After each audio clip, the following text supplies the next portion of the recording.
घर आ जाए। IIT में 6,000, लाखों बच्चे नीट का तैयारी करते हैं, मेडिकल कॉलेज में सीट कितना है? तो ये है हमारे देश का वस्तु स्थिति। तो हमारा एजुकेशन सिस्टम कैसा था? बिल्कुल ही खराब। पहले का, हम प्राचीन भारत की बात नहीं कर रहे थे, क्योंकि प्राचीन भारत में जो शिक्षा दी जाती थी गुरुकुल वाली, वो व्यवहारिक शिक्षा होती थी। व्यवहारिक मतलब जिसको लड़ने का मन है उसको युद्ध शिक्षा दिया जाता था, जो कलाकार है उसको शिल्पकला, वास्तुकला ये पढ़ाया जाता था, जो पढ़ने में खूब ठीक ठाक है वो आचार्य बन जाता था, उनको वेदों का शिक्षा दिया जाता था, जिनको खेती में मन रहा है उनको कृषि का शिक्षा दिया जाता था। और गुरुकुल में लोग खाते कैसे थे? भिक्षा, भीख मांग के। राजा का बेटा हो तो भी भीख मांगना है, और गरीब का बेटा हो तो भी भीख मांगना है। कभी आपने सोचा कि लोग भीख क्यों मांगते थे? क्यों बच्चों से भीख मंगवाया जाता था? तो इसलिए मंगवाया जाता था ताकि ये बच्चा जीवन में अगर कुछ नहीं भी किया तो कम से कम भीख तो मांग लेगा। लेकिन आप तो भीख मांगने के लायक भी नहीं। मैं आप बताइए, आप ट्रेन में जाके बोल सकते हैं भगवान के नाम से देते? हाँ, क्योंकि आपका ईगो ये काम करने, हम बाप दादा का जमीन बेच देंगे लेकिन भीख नहीं मांगेंगे। अच्छा, आप गलत बोल रहे हैं या सही बोल रहे हैं? सही। और यही रीजन है कि गरीबी पांव पसा रही है एकदम धड़ल्ले से, बहुत तेजी में। इस पे भी हम चर्चा करेंगे आगे। और माहौल हो गया, एजुकेशन हो गया, और तीसरा क्या है? हमारा एक्सपीरियंस। ये भी हमारे माइंडसेट को ये करता है। और हमारा एक्सपीरियंस कैसा है, अच्छा या बुरा? तो मैक्सिमम लोगों का तो एक्सपीरियंस बुरा ही है, क्योंकि जहां भी काम किए आप असफल ही रहे। एक किताब में हम पढ़े थे कि आप अपने जीवन में क्या बनेंगे ये आपके सोचने से तय नहीं होता। आप भ्रम में है कि हम जो सोचेंगे वो बन जाएंगे। नहीं, एक इंसान अपने लाइफ में क्या बनेगा वो उसके सोचने पे तय नहीं होता है। वो इस बात पे निर्भर करता है कि वो इंसान कौन सा किताब पढ़ रहा है और उसके जो 5 बेस्ट फ्रेंड है वो क्या कर रहे हैं।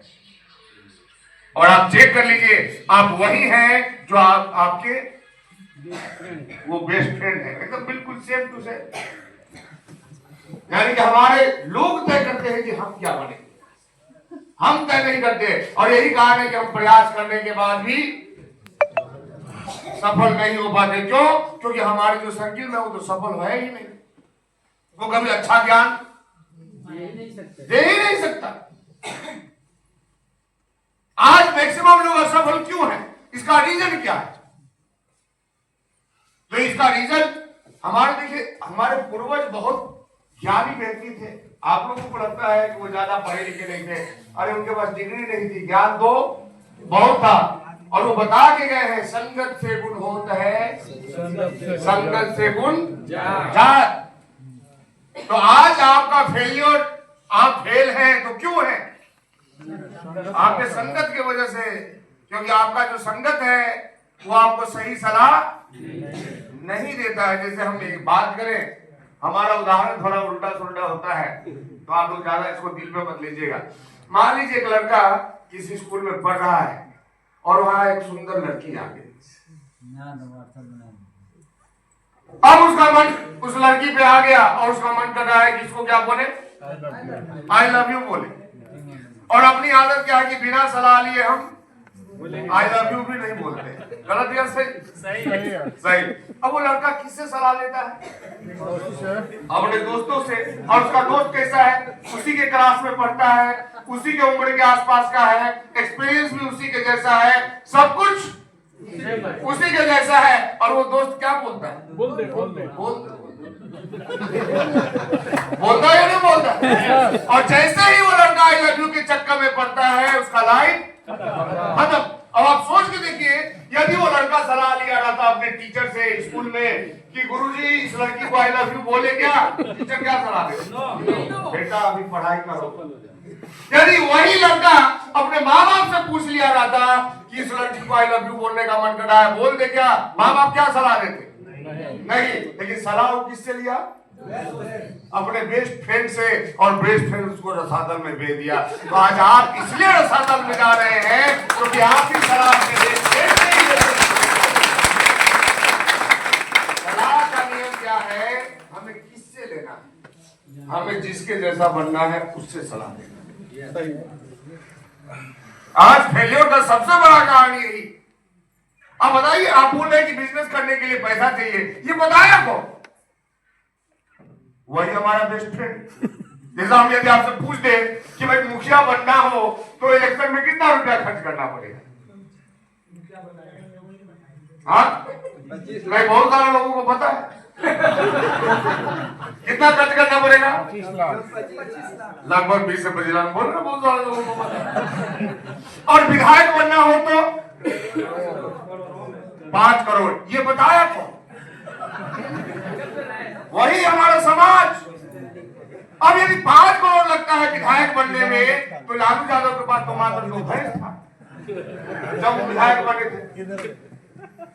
मुलायम सिंह यादव तो टीचर थे जब वो विधायक बने थे। मोदी जी के पास कुछ नहीं था जब वो विधायक बने थे। तो ये लोग 5 करोड़ कहां से लेके आ गए? इसका मतलब क्या है? विधायक बनने के लिए 5 करोड़ का जरूरत नहीं। आप सोचिए ना, बिजनेस करने के लिए पूंजी चाहिए, ये आपको बताया। वही हमारा माहौल। तो देखिए, जितना मोबाइल नहीं बजा उससे ज्यादा तो आप बच गए।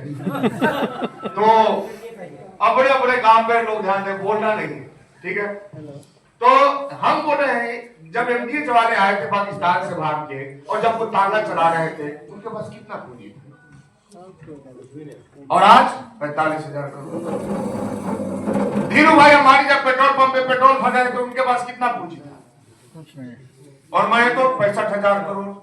निर्मा सरफ का मालिक जब मेहसाना और कानूर के बीच में फैक्ट्री में मजदूरी मैनेजर नहीं थे, मजदूर थे। ड्यूटी करने के पहले साइकिल पे सरफ लेके जाते थे और बेचते जाके फिर ड्यूटी करते थे, और आते थे तो सरफ बनाने का मटेरियल खरीद कर आते थे और रात में सरफ बनाते थे। इतना काम वो करते थे। आज संपत्ति 45,000 करोड़ से ऊपर। निर्मा सरफ है, निर्मा यूनिवर्सिटी है, और पता नहीं निर्मा का क्या क्या है। जब एप्पल का मालिक मंदिर पे खाना खाने पैदल जाया करते थे पेट भर खाना खाने के लिए, उस समय उनके पास कितना पैसा? कुछ नहीं। बिल गेट्स के पास कितना पैसा था? साधारण से नगर निगम में उनके पिताजी क्लर्क थे जब वो 12वीं क्लास में पढ़ाई करते थे। बिल गेट्स 1980 में आजादी के पास कितना पैसा था? हम तो एक जगह पढ़ रहे थे, उनके पास बीए पार्ट 2 में एडमिशन लेने का पैसा नहीं था, तो पढ़ाई छोड़ के बॉम्बे चले गए बिजनेस में। अरे अपने आसपास ही देख लीजिए ना, जो लोग अमीर बन के बैठे हैं उनके पास पहले कितना पैसा था। आरा में पता किए, आरा में जो सबसे अमीर आदमी है वो क्या करता था? तो जलेबी बेचता था अपने जमाने में, और आज वो आरा का सबसे अमीर व्यक्ति बन गया। भागलपुर का सबसे अमीर व्यक्ति कौन है? पता नहीं। चलिए कोई बात नहीं, पता होगा भी क्यों? जब अमीरी के चक्कर में रहना ही नहीं है तो अमीरों का भी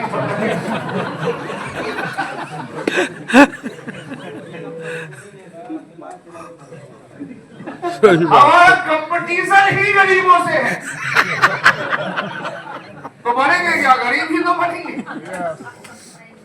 जबकि हमारा कंपटीशन किससे होना चाहिए? अमीरों से। यानी कि ये डेटा क्या बताता है? अमीरी बिजनेस के लिए पैसे का जरूरत नहीं होता, बिजनेस के लिए हौसलों का जरूरत होता है, इच्छा शक्ति की जरूरत होती है। क्योंकि बिजनेस ये आपके वर्तमान को ठीक नहीं करता, और हमारे यहाँ 99% लोग अपने वर्तमान को ठीक करने में लगे हुए हैं। बिजनेस किसको ठीक करता है? आपके भविष्य को ठीक करता है। लेकिन आम आदमी समझ ही नहीं पाता, क्योंकि हम कभी बिजनेस के नजदीक गए ही नहीं। हम क्या देखते हैं? कोई 20 लाख लगाया, एक किराना दुकान खोल लिया 20 लाख रुपया लगा के, अब वो डेली 1000 रुपए का सेल कर रहा है, महीने में उसका 50,000 बच जा रहा है, तो क्या सोचता है कि 50,000 हम कमा रहे हैं। एक व्यक्ति हमारे यहाँ 2.5 लाख रुपए में ई रिक्शा खरीद लेता है, वो डेली ई रिक्शा चलाता है सुबह से लेकर शाम तक, और डेली 500 रुपया कमा लिया, तो क्या सोचता है कमा लिए 500, हम 500 रुपया कमा रहे हैं। एक व्यक्ति हमारे यहाँ 2-4-5 करोड़ रुपया लगा दिया, और 5 करोड़ लगाने के बाद उसके बाद 4 लाख रुपया महीना आ रहा है, तो वो क्या सोचता है कमा लिए 4 लाख। हम 4 लाख रुपया कमा रहे हैं, जबकि ये कमाई नहीं, ये क्या है, पूंजी। ये भ्रम है। क्या है भ्रम। भ्रम में है कि कमा रहे हैं। अरे पहले जो 2.5 लाख रुपया लगाए हो इसको निकालो, तो 500 रुपए के हिसाब से 2.5 लाख निकालने में कितना टाइम लग जाएगा इसको? लगभग 2 साल। लगभग 2 साल। यानी कि 2 साल तक ये ई रिक्शा वाला क्या किया? जीरो में काम किया। ये 50,000 रुपया किराना दुकान वाला कमा रहा है, और इसको 20 लाख निकालने में कितना टाइम लगेगा? लगभग 3-3.5 साल। 3-3.5 साल। जबकि नहीं निकलता है लोगों का, जाके पूछ लीजिएगा। और 3.5 साल ये क्या किया? जीरो में काम किया। कोई 5 करोड़ रुपया लगा के बैठा है, महीने का 4 लाख रुपया कमा रहा है, इसको 5 करोड़ निकालने में कितना टाइम लगेगा? लगभग 7-8 साल। 7 से 8 साल। यानी कि 8 साल तक ये 5 करोड़ वाला क्या किया? जीरो पे काम किया। तो हम पूंजी लगा लगा के लोग 3.5 साल, 2.5 साल, 2 साल, 8 साल फ्री में काम करने के लिए तैयार है, और यहाँ फ्री का बिजनेस है, तो हम 3 महीना यहाँ काम नहीं कर पाते।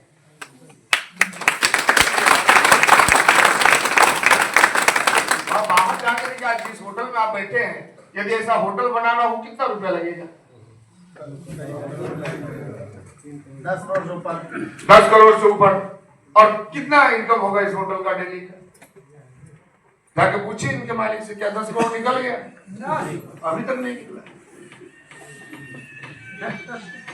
कहने की बिजनेस, दुनिया का कोई भी बिजनेस करेंगे, चाहे वो बिजनेस पूंजी वाला हो या बिना पूंजी वाला हो, पहले काम आपको जीरो पे करना पड़ेगा, और जो जीरो में काम करना सीख गया वही आगे चल के हीरो बनता है। तो जीरो से प्यार तो करना पड़ेगा, क्योंकि जीरो है तभी हीरो है। जीरो नहीं, जीरो नहीं। बाहर क्या होता है? बाहर गए, कहीं नौकरी के नाम पे लग गए, महीना में 10,000 रुपया मिलने लगा, खुश हो गए। यार यहाँ तो 10,000 आ रहा है, आरसी में तो 10 रुपया नहीं आता है। जब हम आरसी शुरू किए थे आज से 20 साल पहले, उस समय एक नौकरी आया था शिक्षा मित्र। उस समय मास्टर को कितना मिलता था? 1500 रुपया महीना मिलता था, और हमारा आरसी इनकम कितना था? 226 रुपया। 20 साल ये भी ईमानदारी से काम किए, मंडे टू सैटरडे, और हम भी ईमानदारी से काम किए, लेकिन हमारा मंडे टू सैटरडे नहीं होता था, अपना मनसब होता था, क्योंकि हमारे ऊपर कोई बोलने वाला नहीं था। और ये 20 साल में 1500 से कहां पहुंचे? 45,000। जबकि गए थे क्या करने? बढ़ाने। और हम गए थे क्या करने? बताने। तो हम उस समय भी बता रहे थे, आज भी हम बताने का ही काम किए, लेकिन इनसे पढ़वाया भी गया, इनसे खाना भी बनवाया गया, बिल्डिंग भी बनवाया गया, जनगणना भी कराया गया, पशुगणना भी कराया गया, इलेक्शन भी लड़वाया गया। यानी कि झुंझुना बना के सरकार छोड़ दी है। जब मन करता है कि बजा देता है, ये बुरा मत मानिएगा, लेकिन हकीकत तो यही। कुत्ता भगाने का भी बहाली आ गया। सब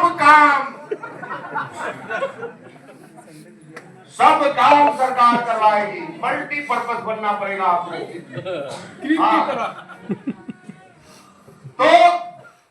तो ये 20 साल इतना मेहनत करके कहां पहुंचे? यस सर, नो सर, जी सर, मन नहीं है तो भी सर। अब इनका अफसर आ जाए, मन नहीं है तो भी मुस्कुराना ही पड़ेगा। ऐसा होता है या नहीं होता? और हमारा जिस अप्लायंस से नहीं बनता, घुमा के चल देते हैं।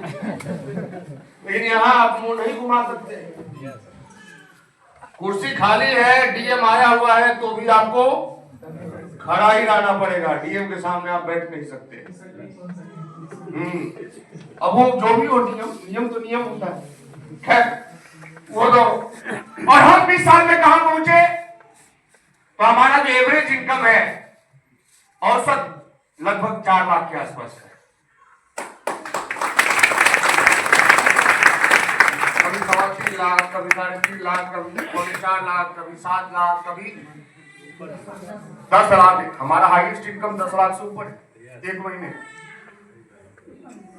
और ये सब हम लोग क्यों नहीं बताते हैं? क्योंकि विश्वास ही नहीं हो। तो जब जिस बात पे विश्वास नहीं हो उस बात को करना ही नहीं चाहिए। तो अब मुद्दा क्या है? मुद्दा ये नहीं है कि ये 45,000 कमाते हैं और हम 4 लाख कमाते हैं। मुद्दा ये है कि अब रिटायर के बाद मर जाएंगे क्या? नहीं रहेंगे। रहेंगे ना। हाँ, तो 20 साल के बाद इनका इनकम क्या होगा? जीरो। अगर बेटा नौकरी कर लिया तो मुस्कुराएंगे, बेटा नौकरी नहीं किया तो मुंह लटकाएंगे। आप जाके देख लीजिए नौकरी वाले का हाल क्या है। हमारा जिंदगी कैसा होगा ये हम नहीं तय करते, ये हमारा अगला पीढ़ी तय करता है। मुस्कुराना है या मुंह लटकाना है? लेकिन अगर हम 20 साल बाद हमारा इनकम कितना होगा? तो आप देखिए, पहले 3 अंक में थे और 20 साल के बाद कितने अंक में आ गए? 6 अंक। 4 अंक में 4 लाख नहीं होता भाई। गाय दाएंगे नहीं के पूरा के 2 तो 20 साल में कितना अंक बढ़ा? 3 अंक बढ़ गया। और फिर 20 साल काम किए, फिर 3 अंक बढ़ेगा और फिर 3 ही अंक बढ़ा। तो 20 साल के बाद हमारा इनकम कितना होगा? 40 करोड़। और ये कोई रोक नहीं सकता।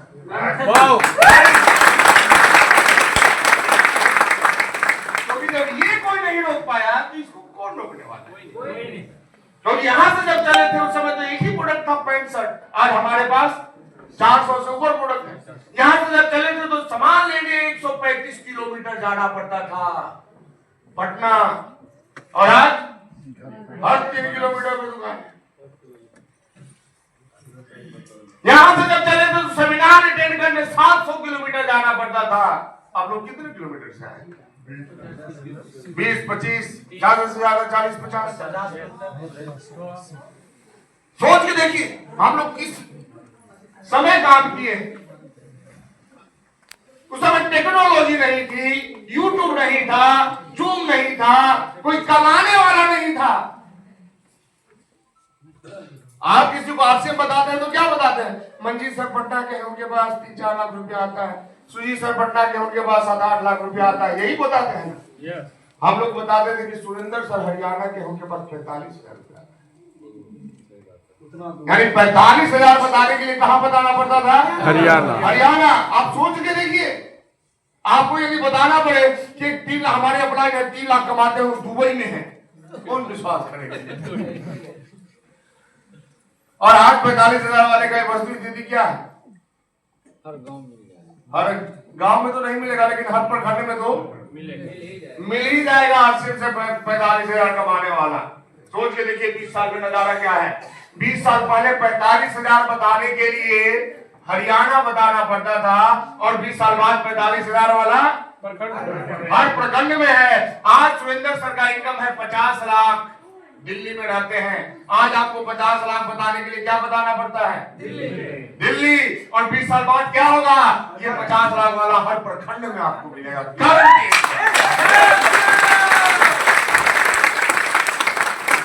ये पावर है आरसीएम का। मुद्दा ये है कि आरसीएम को बिजनेस आप लोग समझते नहीं है। इसको क्या समझते हैं? Network marketing. क्या है? नेटवर्किंग है। क्या करना पड़ता है? जोड़ना पड़ता है। तो जो हेमा मालिनी और माधुरी दीक्षित टीवी पे आती है, मेरे गोरेपन का राज लक्ष्य, क्या करने आती है? जोड़ती है। ये भी तो जोड़ती ही आपको लक्ष्य। सचिन तेंदुलकर बोलते हैं ठंडा मतलब कोको कोला, ये क्या करते हैं? जोड़ ही तो रहे हैं ठंडा से, और ऐसा जोड़ दिए कि आपका सत्तू गायब हो गया, आपका लस्सी गायब हो गया, आपका मट्ठा गायब हो गया, आपका शरबत गायब हो गया, और कोको कोला आ गया। गलत बोल रहे हैं क्या? अच्छा, फायदा कौन था, फायदेमंद कौन था शरीर के लिए? सत्तू, मट्ठा, लस्सी, जूस। हाँ, और आज घर में शादी हो गर्मी के दिन में, तो अतिथि को पिलाने के लिए क्या आता है? स्प्राइट आता है, स्वाद लस्सी नहीं आ सकता। ये है बताने का असर, और ये है हमारा ट्रेंड। तो हम कहां जा रहे हैं हमें को पता नहीं, और उसको हम क्या समझते हैं? Status symbol. यस। अगर आप शादी विवाह में शरबत रख दीजिए तो कहेंगे कैसा आदमी शरबत पिला हाँ? और स्प्राइट पिला दीजिए तो बोला बहुत हाई फाई आदमी।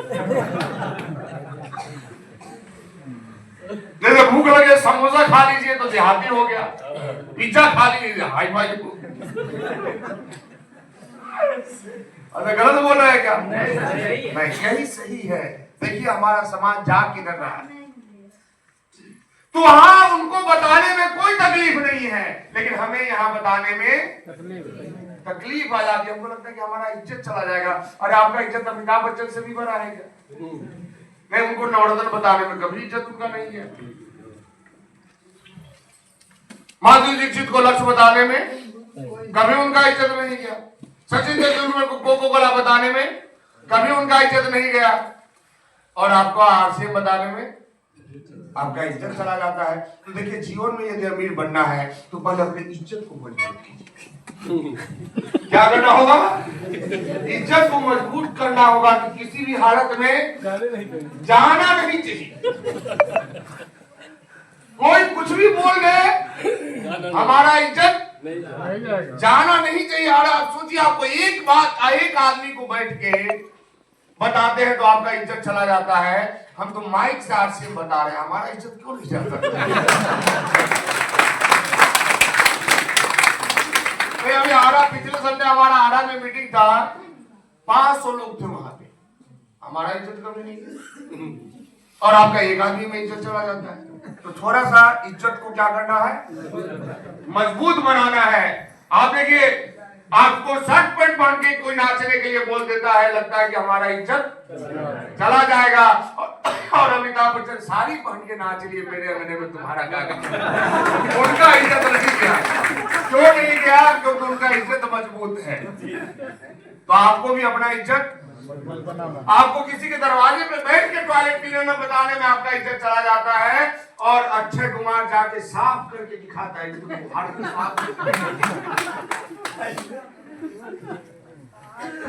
अरे कैमरा क्या दिखाता है बताइए? जो करता है वही दिखाता है। जैसे सर वीडियो रिकॉर्डिंग कर रहे हैं तो क्या दिखाएगा उसमें?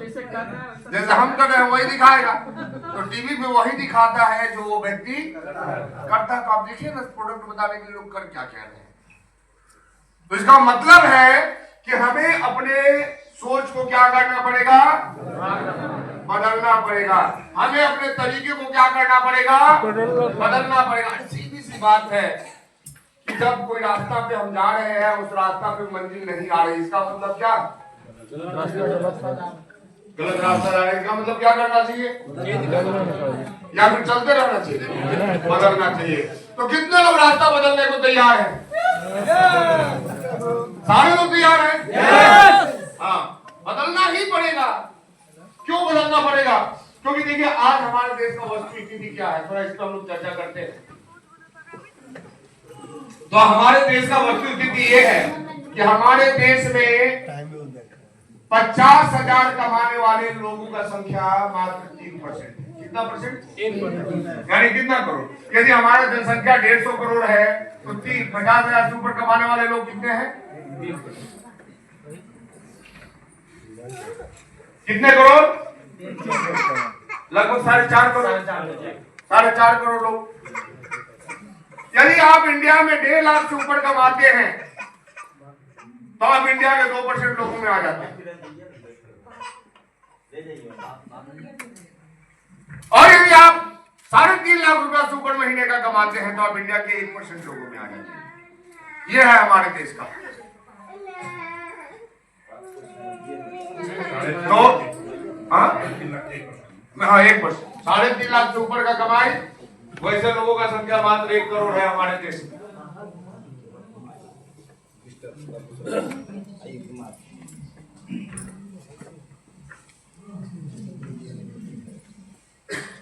अच्छा देखिए, बच्चा चुप हो गया। अब ये बताइए कि बच्चा ज्यादा आवाज कर रहा था या उसको चुप कराने वाला ज्यादा ताकि बच्चा तो अकेले चिल्ला रहा था, चुप कराने वाले 4-5 लोग स्कूल ले से इसलिए हम बोले कि थोड़ा सा सब दिया आप लोग अपने अपने काम से मतलब। हाँ, तो हम बात कर रहे थे यानी हमारे यहाँ 150 करोड़ में 4.5 करोड़ माइनस कर दे तो बचा कितना? 145 करोड़। 145 करोड़ का इनकम 50,000 के नीचे है। 50,000 तो छोड़ दीजिए, 20,000 के नीचे। नहीं तो चेक करना आप, देखिए इस हॉल में जितने भी लोग 50,000 से ऊपर कमाते हैं एक बार हाथ खड़ा करें। 50,000 से ऊपर वाले, और जिनको गिनना है गिन लीजिए कि कितना हाथ खड़ा हो। ये है हमारे देश का हाल। और हम किसके संगत में हैं? उन्हीं के संगत में, क्योंकि हमारे आसपास वही भरे हुए हैं। जहां जाइएगा वही मिलेंगे आपको। सब्जी मंडी में वही मिलेंगे, दुकान में वही मिलेंगे, ऑटो रिक्शा में वही मिलेंगे, ट्रेन में वही मिलेंगे, हर जगह वही मिलेंगे। और यही कारण है कि हम उन्हीं के जैसा बन जाते हैं।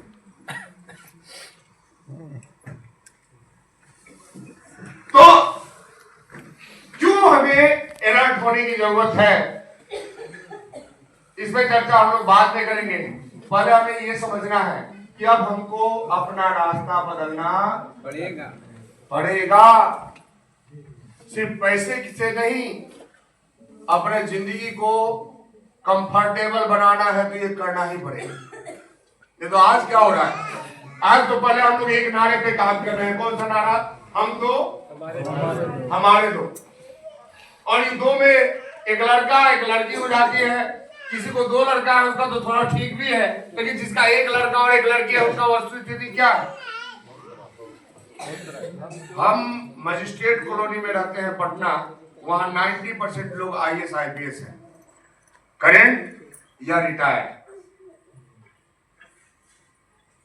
और उतने बड़े बड़े घर में आज वो अकेले, क्योंकि बेटा उनका किसी का अमेरिका में है, किसी का दुबई में है, किसी का कुछ में है। हम बोलते हैं कि ये बच्चा क्या है, ये हमारे बुढ़ापे का सहारा है। आप रहेंगे भागलपुर में, आपका बच्चा ज्वाइन करेगा बेंगलोर, बेंगलोर से सहारा बनेगा। तो ये चाहते हैं कि जीवन भर हम अपने बच्चे के साथ रहे, अपने परिवार के साथ रहे, तो इसके अलावा दूसरा कोई प्लेटफॉर्म आपके पास नहीं।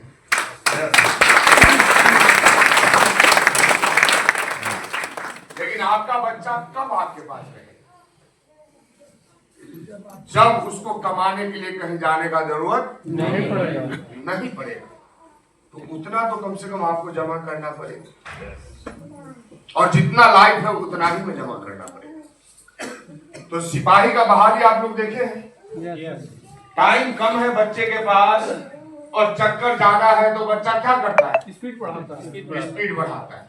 तो हमें भी क्या करना पड़ेगा? स्पीड बढ़ाना पड़ेगा। ये कहने से काम नहीं चलेगा।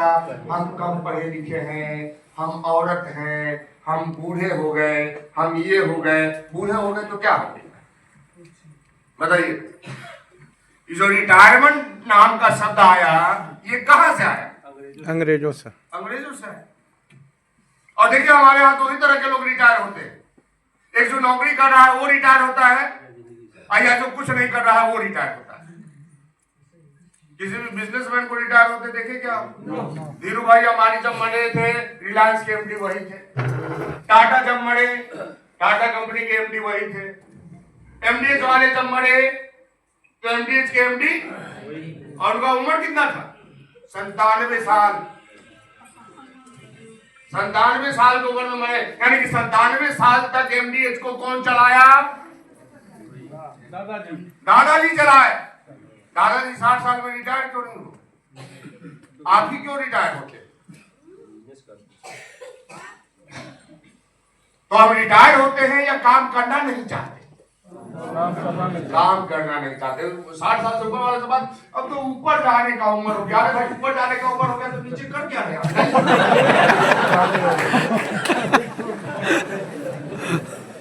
हाँ नहीं, जब उम्र हो गया तो जाइए, और नहीं जाना है तो काम कीजिए। वीर कुंवर सिंह तो नहीं बोले थे कि अब ऊपर जाने का उम्र हो गया, वो तो 80 साल की उम्र में तलवार लेके उतर गए। उनका इतिहास बन गया। 80 साल में जवान हो गए थे। तो जवानी या बुढ़ापा तन से नहीं आता, वो मन से आता है। इसलिए बोला गया है कि मन के हारे हार है, मन के जीत। मान लिया तो हार है और ठान लिया तो जीत। इसलिए मानने वाला बनना है या ठानने वाला बनना है? ठानने वाले बनना है। जब सब जब 80 साल में वीर कुंवर सिंह तैयार थे तो हम क्यों अपने आप को बुरा समझ रहे? थोड़ा अपने अंदर के जवानी को जगाइए। बात समझ गए? यस। थोड़ा अपने मर्दांगनी को जगाना पड़ेगा, क्योंकि बिजनेस कौन करता है? जो मर्दाना होता है। अब मर्दाना का मतलब ये नहीं कि मूंछ वाला या पैंट शर्ट वाला या धोती कुर्ता वाला या लुंगी वाला। तो अगर मूंछ वाला ही मर्दाना होता तो ये कविता कभी नहीं बनता कि खूब लड़ी मर्दानी हो तो मर्दानगी कलेजे से आती है, मूंछ और पैंट शर्ट से मर्दानगी नहीं। कई लोग सोचते कि हम तो औरतों से मजबूत आ रहे। हमारी एक नानी थी चचेरी, उनको हम देखते थे जब भी लड़ाई होता था तो नाना उनके भाई दोनों को उठा के पटक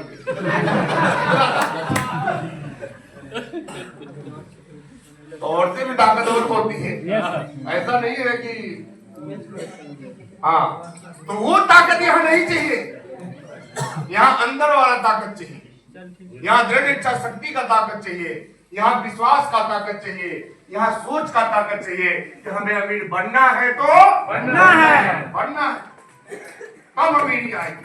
तो ट्रेंड को चेंज करना पड़ेगा। यानी कि जो आपका फोकस जॉब था, जो आपका फोकस खेती था, अब आपका फोकस क्या होना चाहिए? बिजनेस। क्योंकि अमीरी के लिए इसके अलावा कोई रास्ता आपके पास नहीं। अच्छा इतना तो क्लियर है ना? हाँ या ना? देखिए सारे लोग को बोलना पड़ेगा, क्योंकि देखिए बिजनेस चलता कैसे है? बोलने से। बिजनेस, दुनिया का कोई भी बिजनेस बोलने से चलता है, चाहे वो फुटपाथ वाला हो और चाहे वो शोरूम वाला। यस। बिना बोले बिजनेस नहीं चलेगा। बस अंतर क्या है? फुटपाथ वाले के पास पैसा नहीं है तो वो खुद बोलता है, जो मालिक है, आलू ले लो, टमाटर 20 रुपए, टमाटर 20 रुपए। ई रिक्शा वाला करता है कचहरी या चिलगा माजी। और जिसके पास पैसा है वो खुद नहीं बोलता, उसके बदले में माधुरी दीक्षित आके बोलती है मेरे बोली खड़ा। बात समझ गए? तो आप स्टेशन पे नहीं देखिएगा, जिसके पास पैसा है उसका सामान कुली उठाता है, जिसके पास नहीं है वो अपना सामान खुद उठाता है। तो सिंपल सा बात है, आपके पास पैसा है, रख लीजिए आदमी बताने वाला, नहीं पैसा है खुद बताना चाहिए, लेकिन बताना तो पड़ेगा। क्योंकि बिजनेस कैसे चलता है? बोलने से। आप देखें कभी हाईवे पे गए गाड़ी लेके, जब हाईवे पे गाड़ी लेके जाइएगा, करोड़ों का रेस्टोरेंट खोल के बैठा है और एक आदमी को बिठा के रखता है विसिल मारने के लिए। वो विसिल क्यों मारता है? बताने के लिए कि आज यहाँ नाश्ता, क्योंकि तेज गाड़ी को और कुछ सुनाई देगा नहीं, रात में ट्रॉस से ऐसे करेगा। कभी 4 लेन पे चल के देखिए, तो करोड़ों लगा के बुला रहा है। यानी कि बिजनेस का बेस क्या है? बोलना। और आप हैं कि आपका मुंह खुलता ही नहीं, तो बोलना तो पड़ेगा। बिना बोले बिजनेस नहीं चलेगा और आपको ही बोलना पड़ेगा। बहुत सारे लोग क्या सोचते हैं कि हमारा गाँव ठीक हो जाएगा तो हम ठीक हो जाएंगे। अरे ये मूर्ख वाला दिमाग कहाँ जाए आपके पास? जब बॉडी हमको बनाना है तो डाउनलाइन कसरत करेगा कि हम कसरत करेंगे? हम करेंगे।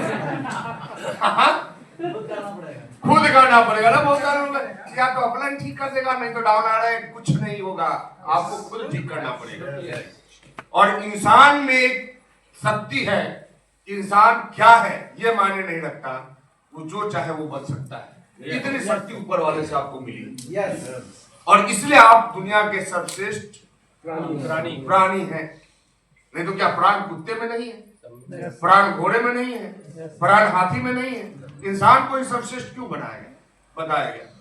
क्योंकि इंसान जो चाहे वो कर सकता है। इंसान के लिए कुछ भी असंभव नहीं है। आपको असंभव क्यों लगता है? आप करना नहीं चाहते, क्योंकि दुनिया में दो ही चीजें हैं, प्रॉब्लम मात्र दो है, एक टेक्निकल प्रॉब्लम और एक मेंटल प्रॉब्लम। टेक्निकल प्रॉब्लम क्या है? ये काम हमको नहीं आता है, ये टेक्निकल प्रॉब्लम है। तो टेक्निकल प्रॉब्लम को दूर किया जा सकता है।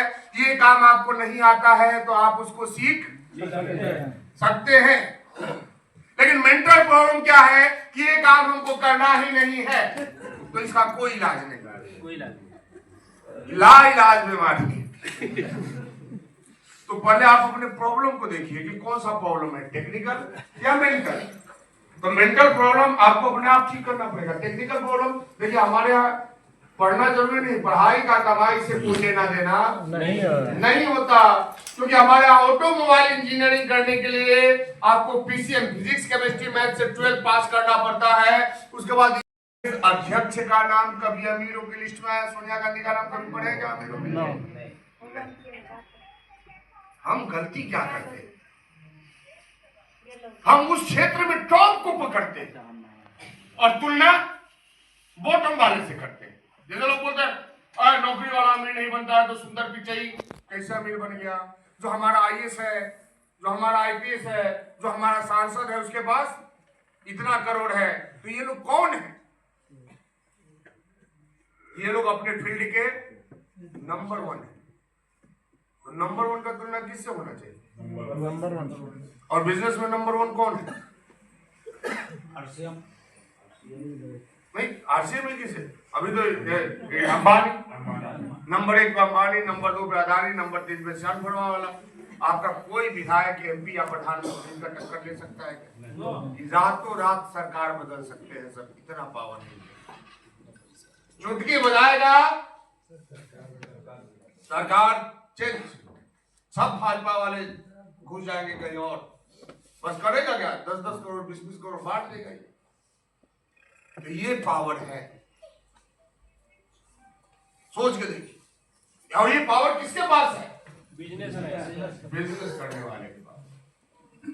किसी का भी कुर्सी हिला सकता है, इतना पावर है। तो आप बिजनेस में करना क्या होता है, थोड़ा सा हम लोग ये समझते हैं, तब जाके आरसीएम आपके समझ में आएगा। अच्छा, आप लोग अमीर बनना चाहते हैं ना? और अमीर